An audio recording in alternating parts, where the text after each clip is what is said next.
Okay. Here's why I decided to run 2 lines. Because I can do all the work right here. Right? Here's my outlet. Here's my new box. I can do it right here in the comfort of sitting down kind of comfortably.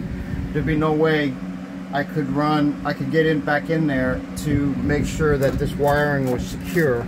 I mean, I just couldn't do it. So, I mean, I beat up that drywall, you can see it, trying to pull that Romex out, but they pinched the wire pretty good when they nailed it up, you know, complying with code. So they pinched it real good, so that's a dead wire back there, it's no big deal. Well, there's other wires, but the wire that was coming from the switch is dead, so there's no big deal there. Alright, so what I'm going to do is, remember I got my my hot leg and my switch leg, right? I'm going to hook,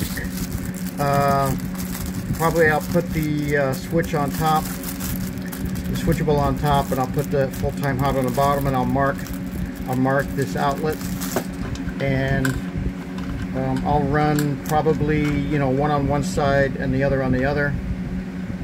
But this is the main reason I decided to run 2. Eliminate the one and run 2 separate brand new lines, one for the switchable hot and one for the full-time hot. So that's why I did it. Everybody's wondering, well, what'd you do that for? Well, this is why. Because there's absolutely no good way to crawl back there. And I would have to get both hands in there and see what I'm doing. It's not like I can do it by feel. I'd have to actually see what I'm doing. And it might not look like it, but it's cramped. Now that this filtration system is in here and all the hoses are hooked up and everything, it's cramped. So now you're going to probably ask, well, how am I going to deal with pulling it, you know, getting it once you have it wired? Well, once I have it wired, the box is going to be ready to be just pulled out from the top, and I'll take my time with it because everything's going to be wired. I mean, I'm going to wire this thing, everything's going to be wired, so all I have to do is get it back into the wall and initiate these little tabs. And that's not going to be easy. It'll be a chore, but this is only 2 screws compared to all this work I would have had to do without running 2 new lines. So hope that explains it pretty well. Okay, I'm going to take a little bit of a break.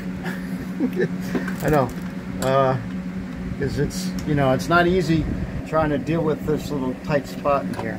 And I'm happy with, I mean, that was just luck. Not luck, I think it was because, well, obviously I took the box out and this thing had a little bit of a curl to it, so as I was sneaking it through, the curl was just going down the drywall until it met the opening, right, which is that opening there, and it just boop, popped out. So alright, I'll leave you with that shot right there, and yeah, you don't need to see me wire this, do you? Maybe I'll show you as when it's all wired what I did. Okay. Anyway, stay tuned. There'll be more to come.